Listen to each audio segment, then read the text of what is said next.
Hello, my name is Violet. I am so happy to introduce lovely Renita Boyle and the wonderful Joan Haig, presenting Going Elsewhere. Hi, I am Joan Haig, and I'm the author of a book called Tiger Skin Rug. I'm also the editor of a collection called Stay at Home, which is stories and poems and all sorts of lovely little pieces of writing written by 40 Scottish authors or authors across Scotland for children, for you, all about lockdown. I am based in the Scottish borders, but I have two amazing nephews, Frederick and Thomas, who live in Dumfries and Galloway. So I am extra excited to be part of the big dog festival this year. And I'd like to say a huge thank you to the organisers for inviting me along. And I'm Renita, resident storyteller for the Wigtown Festival Company, tale teller extraordinaire, and I'm delighted to be here with the lovely Joan today, and we are going to have some fun. And we're going to say, welcome to Going Elsewhere, where we're going to ask you to step through the doors in your imagination to get to other times, other spaces and places. we have several activities to inspire your creativity. You can create a story, a poem, a picture, or even a comic. So get your pens and your pencils and your paper at the ready. And after each activity, you can press pause and then you can go away, do your creative work and come back and just press play to start again. Or you can simply keep watching for the next activity. We hope you have such a fun time, and please send us whatever you create today. So let's go elsewhere. Elsewhere! Hi, this is a poem called Happy Place. And while I read this poem, I'd like to think about where your happy place might be. When the sun is on the rise, you gotta get up and move. Grab a quick cuppa and get into your groove. Make your own adventure, unplug and feel the beat. Twitter with the birds and really learn how to tweet. Now don't be feeling low, put a smile on your face. Come on, everybody, find your happy place. Swim in the sea, find driftwood in the bay. Get down with some Lego and remember how to play.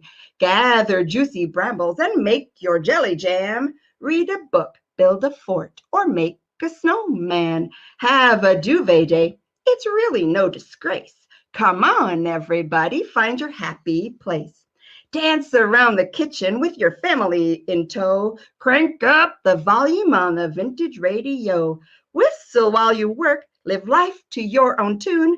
Twinkle, twinkle, little star, reach up and touch the moon. Lie on your back in a wide open space.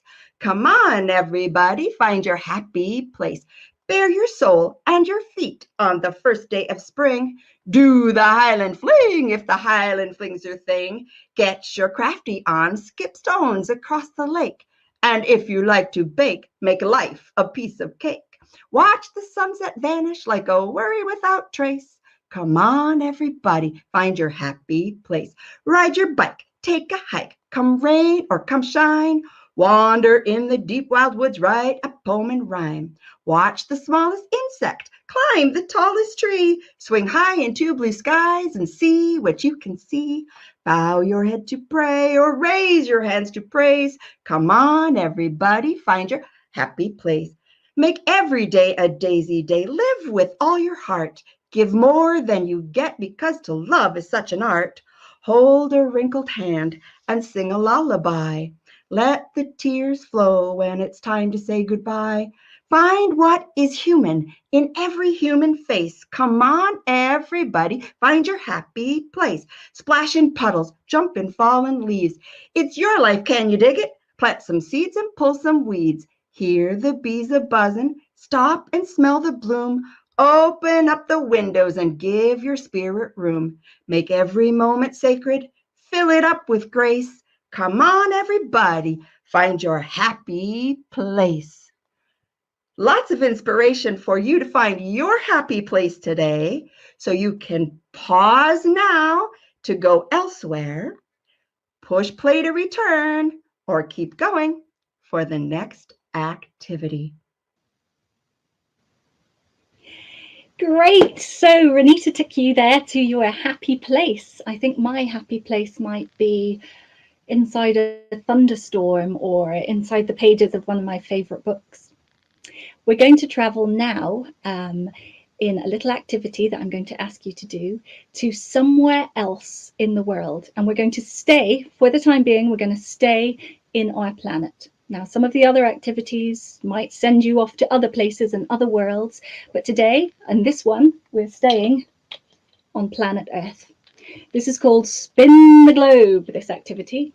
And if you've got a globe at home, you can spin your own globe. But basically what we do, it's really easy. We're just going to spin, close our eyes, and press our finger to stop the globe and see where on earth we might end up. And it could be absolutely anywhere. And there's two things that you could do today. I'm going to set you two challenges. One, the option is yours. One is to write something creative. So imagine what it would be like in the place that we land up. What does it smell like in that place? If you were to be in the wilds in that place, what animals might you encounter? And what does it feel like in that place? Is it warm and hot and sticky, or is it a cold place that's quite shivery and frosty? So think about those things. You might also want to think about the most important question, which is, what is the food like in that place? What will you be having for lunch? The second option, when we stop in the country that we'll hopefully land up in, I hope we don't land up, we could land up in the bottom of the ocean somewhere in the Pacific or something like that. But I want you to find out as much as you can, because the second thing you can do is take a factual look at this activity. And I know there's lots of children out there who love fact books, science, history, culture, who just love learning about all different facts about our world and beyond. So if that's you, if you prefer non-fiction, then you can find out as much as you can about the place that we land in. And again, think about what questions you might like to ask. So what languages do they speak there? What is the climate like? Is it hot and sticky, or is it cold and frosty and shivery? You might ask what animals and plants are native to that place. And again, most importantly, what is the food like there? What are you going to have for lunch? So if you do have a globe, you can go away and get your globe. If you do not, you don't have to worry, because I have a mini globe here and I'm going to spin it, and we're going to stop and see where we go. Are you ready? Set. Ooh, oh my goodness. Wow, we have landed. Pack your imaginary suitcases, people. We are going to Easter Island. Amazing. So just one quick reminder before you go. If you are doing the factual find and going to come up with something non-fiction, just be very careful when you're looking on the internet and make sure that you have a grown-up with you, just to check that the information that you're getting is safe and that it's really what you're looking for. So set off to Easter Island. Let's go elsewhere. You can press pause now, and then you can press play again when you wish to resume, or you can simply continue for the next activity. Ooh, I'm off to Easter Island, and I'm not even going to leave my house. I found a key, a rusty key. I wonder who this key could belong to. A giant? A fairy? A gnome? A pirate? Who could this key belong to? I wonder. What does it open? A door? a box, a chest, or a portal to a different world.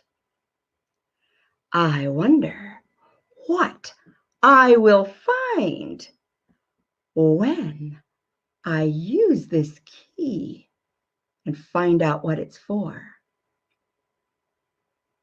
If you found a key, who would it belong to? Where would it take you? What would it open? Write a poem, a story, draw a picture, or a comic. You can press pause just now to get started, play to return, or continue for the next activity. So from opening doors to opening letters, I absolutely love letters. And since I was a girl, I have been collecting letter openers. So I have a big bundle of letter openers. Now, normally, if I get a letter and it's something really boring like a bill, I don't bother using one of my beautiful collection. I just use a blunt knife or an old lolly stick, or sometimes I just tear it with my finger. But if I get a special letter from someone I love, someone in my family, or a friend, or a reader, I will choose one of these lovely letter openers. And I'm going to show you some of them just now because they take me elsewhere when I think about them. Let's choose. That's a beautiful one from quite an antique one with an old dark wood from Zambia. This is also from Zambia. It's mukwa wood. It's quite sharp at the end. See that beautiful grain in the wood, and it's opened some wonderful letters. I have a cardinal bird from North America, a beautiful red bird. So when I use this one, it makes me think of America, and I love getting letters from America too. Now I have a Scottish one in here. It's a sword, sort of Celtic sword. Reminds me of old battles and things like that. And there's also one of my favorites, a crocodile.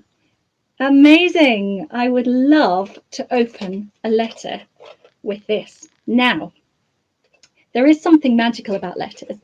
Letter openers sort of are a bit like magic wands. When you open a letter and read a letter, somebody that sent you that letter has sent it. They've written it just for you, and they've sent it from elsewhere because they're not in the same place as you. It's a very special thing to do, to write a letter. When you write a letter to somebody else, when they get that letter and they read it, they're receiving and reading a letter from elsewhere. And elsewhere is wherever you were when you wrote that letter. So now I would like to challenge you to write a letter from elsewhere. Now you can write the letter to whoever you please. You can write it to a family member or a friend. You can write it to someone you miss or someone that you admire. You could even write it to a fictional character or one of your soft toys.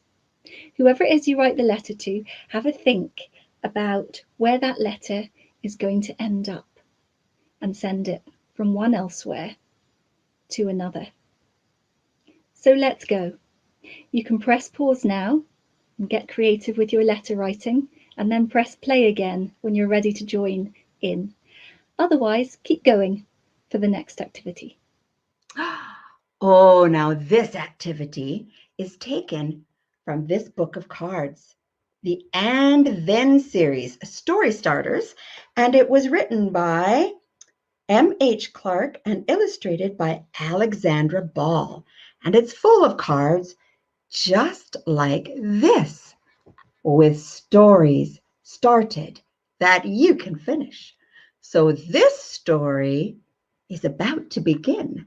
Listen in and see where you would take it next. Mr. and Mrs. Cornelius live in a big stone mansion at the end of my street. Whenever it's rainy, I take my umbrella and walk over to visit them because they have the most beautiful library in all of the world. It has stained glass windows and miles of books. They have tiny books as small as a songbird and huge books as big as me. Some of the books have old maps, and some of the books have fairy tales from all over the world, printed in golden ink. Most days I pull a book from the shelf and sit in the velvet armchair with a plate of Mrs. Cornelius's cookies. But something extraordinary happened last week. When I pulled a book from the top shelf, a secret panel swung open. And then, to write your own ending to that story, push pause and get started. Push play to return, or keep going for the next activity.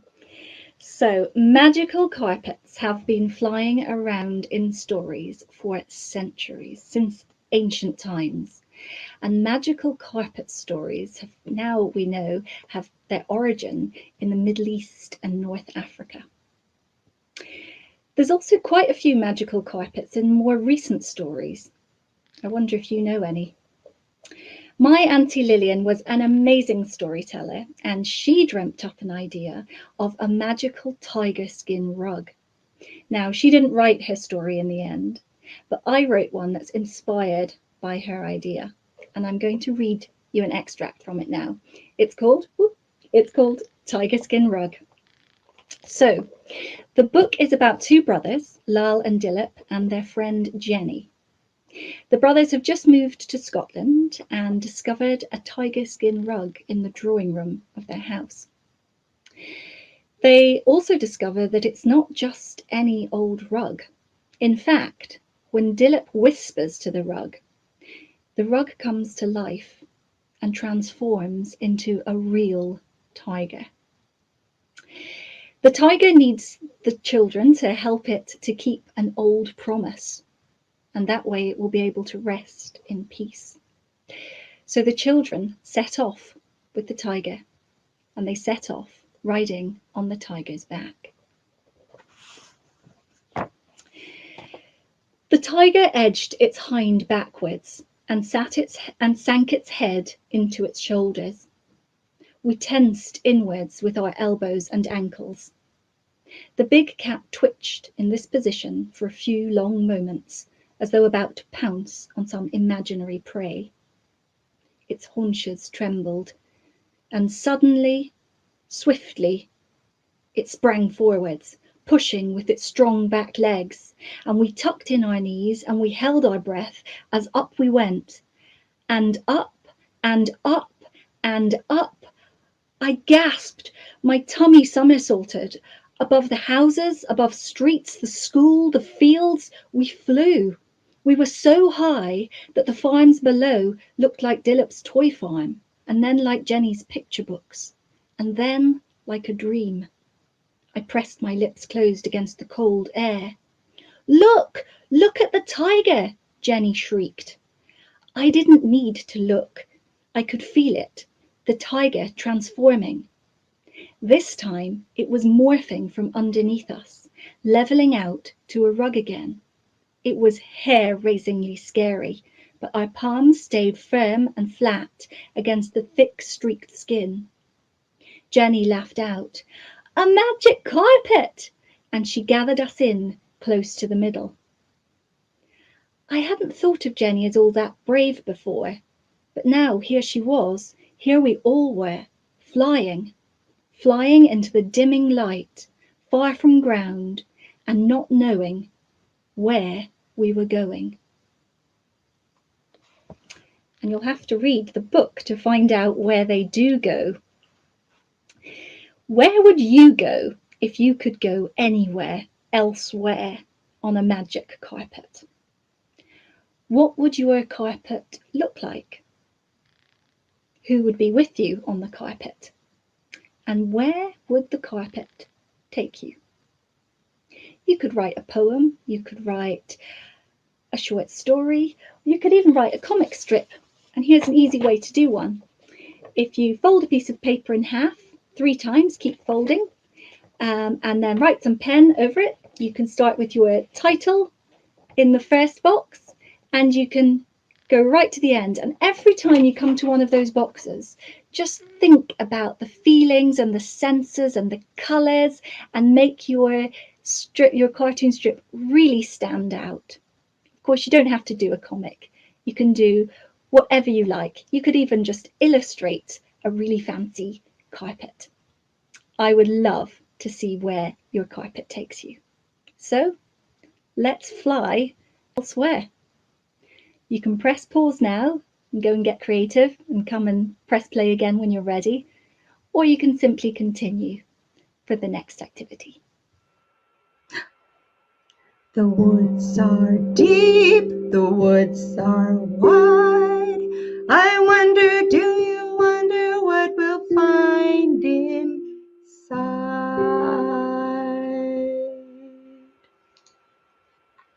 A tiny, tiny wee mouse with a big, long tail.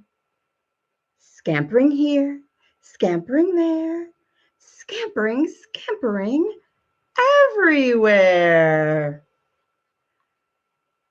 The woods are deep, the woods are wide. I wonder, do you wonder what we'll find inside?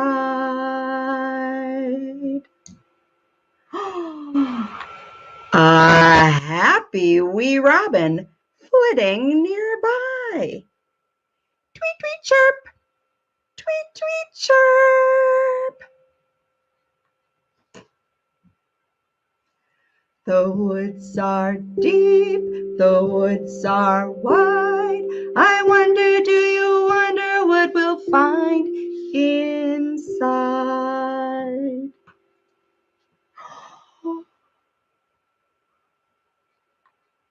A red squirrel with a bushy tail.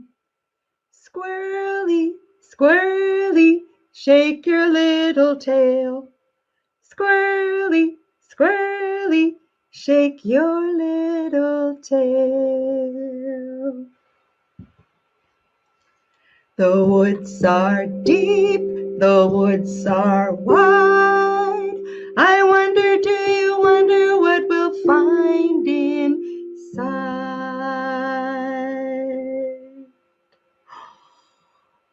An owl with 2 wide eyes. Twit, twoo, twit, twoo, who are you? The woods are deep, the woods are wide. I wonder, do you wonder what we'll find inside?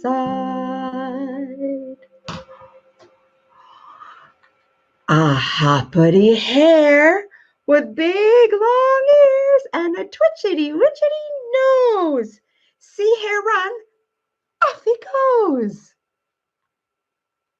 The woods are deep, the woods are wide. I wonder, do you wonder what we'll find inside? An otter by the water. Splish splash, splish splash, splish splash. The woods are deep, the woods are wide. I wonder, do you wonder what we'll find inside?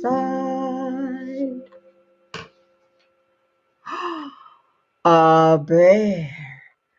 A bear is waking up there, off to find some berries. The woods are deep, the woods are wide. I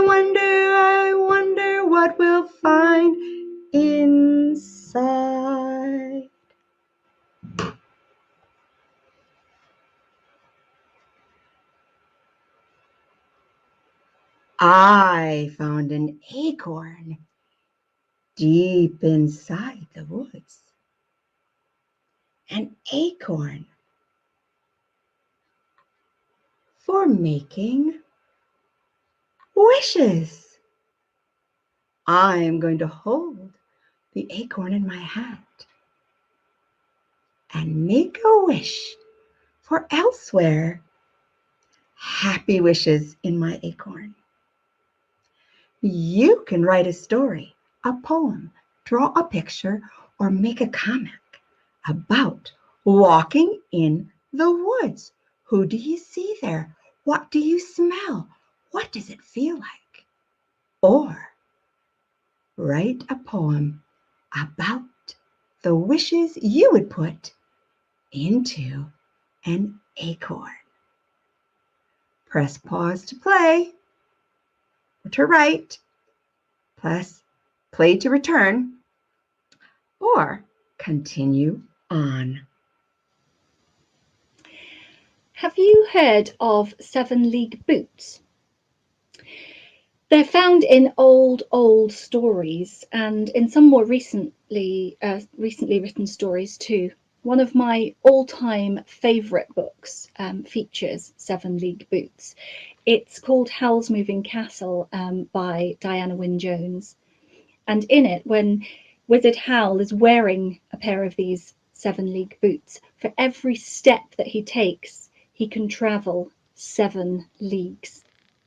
I wonder how far that is. I wonder if you could find out how far 1 league is. It's quite an old-fashioned way of measuring distance. But that's not really your task today. I am always on the lookout for 7-league boots. I look in flea markets and charity shops, and I hope they'll come back into the high fashion magazines, but I've never found a pair of 7-league boots that will take me in just 1 step a whole distance. I have got this lovely magical little shoe though. It's a lovely shoe that belonged to my little boy, and when he was little he used to wear it, but it doesn't fit me, but he used to go on all sorts of adventures wearing this little shoe. And I remember some of the little stories that he told when he was wearing this shoe, and they did seem like he was traveling to pretty magical places when he put them on. Anyway, the shoe doesn't fit me, and I can't find any 7-league boots in the shops. So I was thinking of just trying to design my own. And I thought, since you are all incredible inventors, maybe you would like to join me and design a pair of boots too. I wonder what your boots would be like. I wonder what shape they would be, and what they would be made of. Would they be really fashionable shoes? Would they be glittery on the outside? Would they have high heels? Or would you design a pair of flip-flops that take you into the beach and you can swim under the sea in them and they turn into flippers? Or maybe your boots are space boots and they take you to other planets or something like that. Boots or shoes that take you somewhere elsewhere. Now, because we know that we have to tread lightly on our planet when we're walking, we have to think about the environment even when we're wearing magical shoes. And I think it's the same in other worlds and other fantasy worlds that we might make up. We have to look after those places, don't we?